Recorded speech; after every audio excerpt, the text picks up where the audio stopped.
میکنی؟ به تو گفت. این بیچاره رو نگاه کن، پوست و استخونه، یه وقت میره اونور تو صف قش میکنه.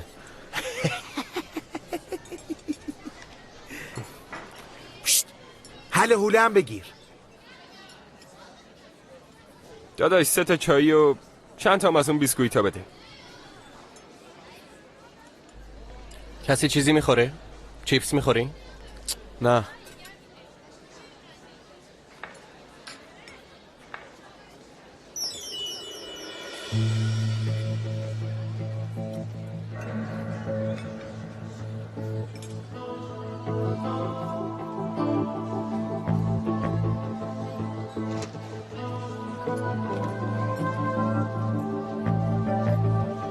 چقدر شد؟ 12 دیر.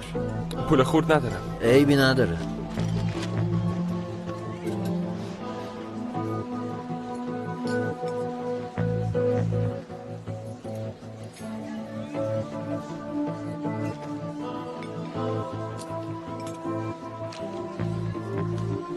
تو پول منو برداشتی. چی میگی تو؟ میگم پولمو تو دزدیدی. چی میگی؟ خدا میدونه کجا گمش کردی. اگه راست میگی بذار جیب تو بگردم. مگه حرف آدمیزاد سرت نمیشه؟ ولم پولمو کن. بده ببینم دوز. بزنم فکتو بیارم پایین خفه خون میگیری؟ نظرت چیه؟ الو. خیلی خب بابا، داد و بیداد نکنی. الان زنگ میزنیم پلیس بیاد. آره زنگ بزن. به پلیس زنگ میزنی یا هر کی دیگه زنگ بزن. پسر بیا، پول تو اینجا انداختی. چرا ندونسته به مردم تهمت میزنی؟ بگیر. قسم میخورم من همه جا رو نگاه کرده بودم. خیلی خب دیگه کشش ندی.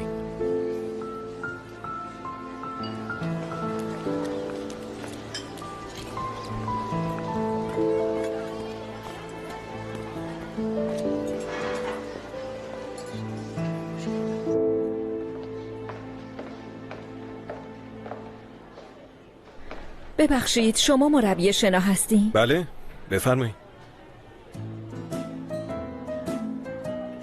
باورم نمیشه.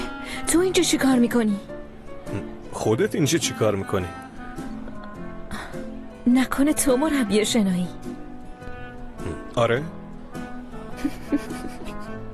مگه مربی این تیپی هم داریم؟ با این سر و وضع و ریش و مو و گوشواره اینطوری میخوای الگوی دانش آموزا باشی؟ معلم باید یه خورده جدی باشه. تو چی کاری؟ نکنه بازرس آموزش پرورشی؟ چه ربطی داره؟ فقط تیپت یه خورده متفاوت بود، واسه همین گفتم. خب این همه راه اومدی اینا رو بگی؟ خیلی خب، حالا که با تو کار دارم بذار اینطوری شروع کنم. من دستیار مدیر پانسیون دولتی نگهداری از دخترای بی سرپرستم. دیروز با دخترای پانسیون طوری رفتار کردی که انگار بین اونا با بقیه فرق میذاری. کی؟ من؟ بله شما. چی؟ من فرق گذاشتم؟ متوجه نمیشم چی میگی. چه فرقی گذاشتم؟ دیروز اونا رو وادار کردی بعد از کلاس تو استخر بمونن و زایشون کردی. این کار در شأن یه معلمه؟ آره؟ خب من درک میکنم که اینجا مدرسه گرونیه، بقیه دانش آموزا هم پول دارن، ولی این دلیل نمیشه چون تو داری اینجا درس میدی وظایفتو به عنوان معلم نادیده بگیری. خب یعنی چی؟ یه لحظه همسایه عزیزم، اسمت چیه؟ اسممو میخوای چیکار؟ میخوام برم شمارتو در بیارم مزاحمت بشم. اسمتو میخوام چیکار کنم؟ میخوام به اسم خطابت کنم. فریده. ببین فریده، من بین بچه‌ها فرق نذاشتم. خب بعدش من از کجا بدونم کدوم دانش آموز از کجا اومده؟ در ضمن بین اونا دانش آموزای پسرم بودن. یعنی فقط دخترا نبودن؟ نه خیر نبودن خانم مدیر، فقط دخترا نبودن. اونا حتی بلد نبودن دستاشونو تو آب تکون بدن. تنبلن و شنا بلد نیستن. خیلی خوب، حالا مگه همه باید شناگر حرفه‌ای بشن؟ شناگر حرفه‌ای؟ من ازشون انتظار حرفه‌ای بودن ندارم. دارم میگم اصلا شنا بلد نبودن. تو شنا صفرن. متوجه شدین؟ خب چیز دیگه هم هست؟ تونستم قانعت کنم که بین بچه‌ها فرق نذاشتم؟ خیلی خوب، شاید سوء تفاهم پیش اومده. در هر صورت معذرت میخوام. در ضمن خودت هم نیاز به تمرین داری. دست من بود میگفتم دور زمین فوتبال بدوی 5 بارم استخر رو شنا کنی. چه ربطی داره؟ من که خیلی هم رو فرم هستم. واقعا؟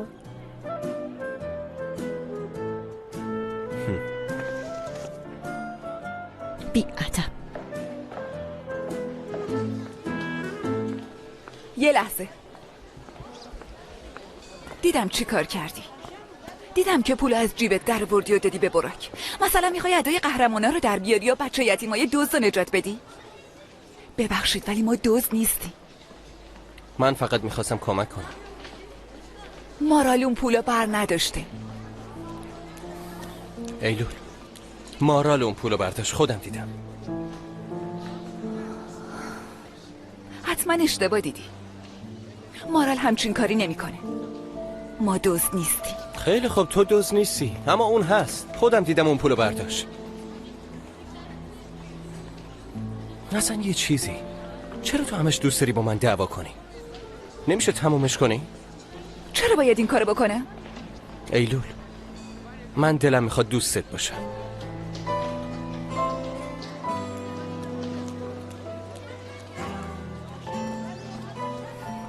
من دلم نمیخواد.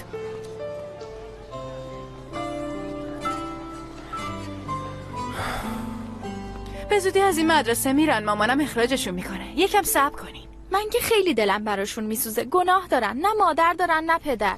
آخه تو چقدر احمقی. آخرش این دخترها هر چی داریم از دستمون در میارن. هنوز اینو نفهمیدی؟ چیو قراره بگیرن؟ دوست پسرامونو عزیزم. وقتی براک عاشق یکی از اونا شد، اون وقت ببینیم بازم دلت براشون میسوزه یا نه. من با براک چی کار دارم؟ برو بابا، وقتی با پسر حرف میزنی آب از لب و لچت راه میفته. براک تو جزوه ادبیات داری؟ وای براک، دستت درد نکنه، خیلی ازت ممنونم.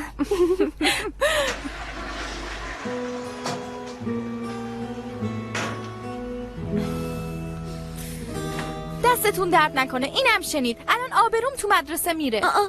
نه نگران نباش، من به کسی چیزی نمیگم. اینا همش حرفای دخترونه است مگه نه؟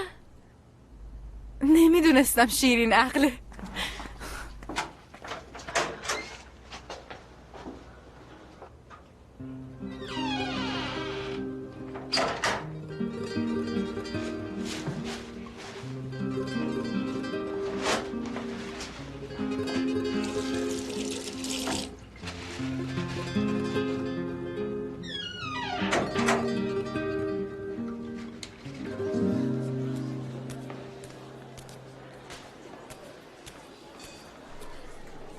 زوگل، باید یه چیزی بهت بگم.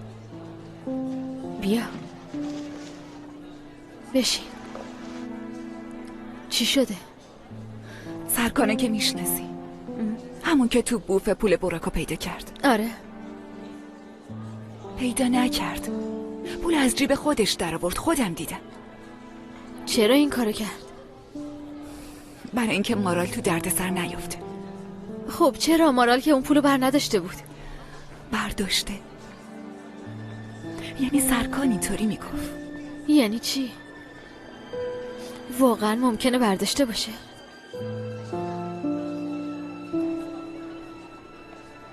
کارد به اون شکمش بخوره.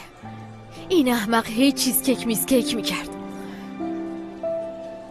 باعث میشه به همون انگ دزدی بزنن. عقلش کمه.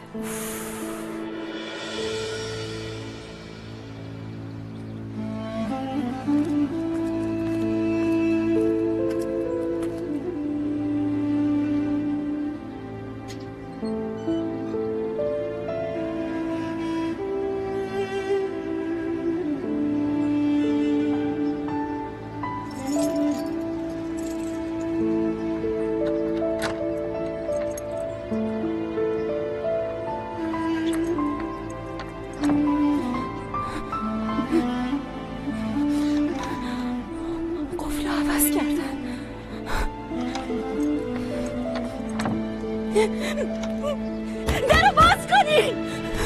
باز کنین! اینجا خونه منه! میگم درو باز کنین!